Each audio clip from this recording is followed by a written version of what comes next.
low levels in Scotland is still out there.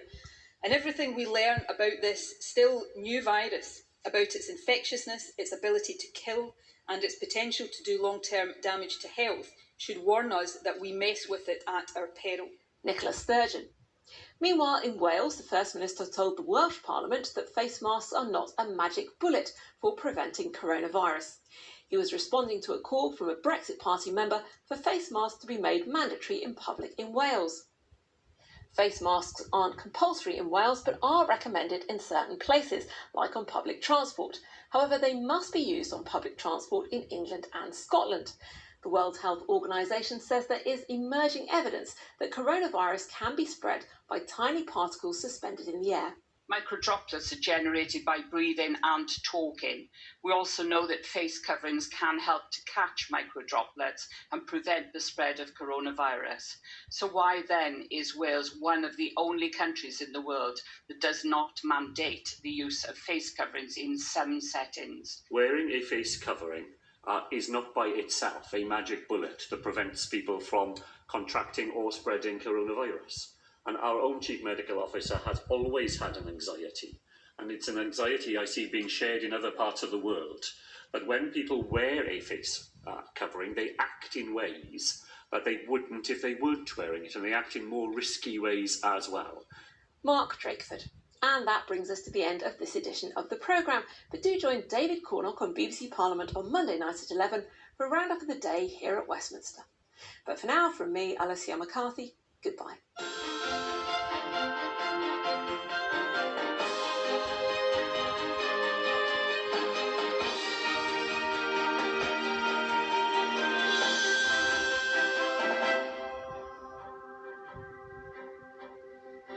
Hello there. Well, after the disappointment of recent weekends when low pressure was in charge, we had wet, windy and cloudy weather.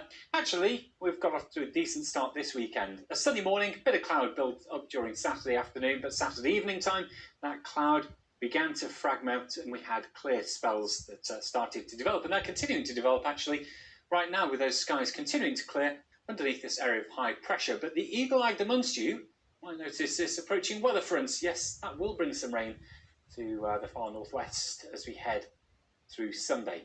Still, over the next few hours, it is clear skies that we've got. Northern Ireland, Scotland, England and Wales, and underneath those clear skies in the countryside. It's quite chilly, temperatures getting down to about 6 or 7 degrees Celsius as we start off Sunday morning. A bit more cloud though for the far north of Scotland, a few showers in Shetland.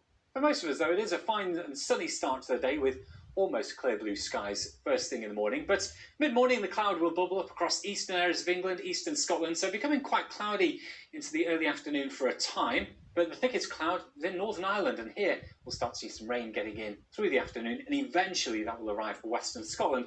For most of though, a fine afternoon, temperatures a little bit higher than they were on Saturday, highs up to 24 degrees, and the weather is set fair in Southampton for the test match between England and the West Indies. Should stay fine and sunny here, not too much in the way of cloud. Temperatures into the low 20s with a sea breeze developing through the late morning. Now high pressure slips away by Monday, low pressure starts to take charge, but the centre of the low is quite a way to the north of the UK, and that means the weather system is going to be quite weak as they push southeastward. So patchy outbreaks of rain across northern and western areas, not much in the way of rain for southeast Scotland. Down the eastern side of England, probably for the Midlands and central southern England, should stay largely dry, but there will be a little bit more cloud around and temperatures will be easing across the northwest. Through Tuesday and Wednesday, further low pressure systems track in from the northwest. Again, these look pretty weak, so I think we can expect quite a bit of cloud really in the week ahead. There will be some patches of rain around at times, particularly across northwestern areas, but there probably won't be too much in the way of rain reaching the southeast, with temperatures continuing to run into the low 20s for the most part here. That's your weather.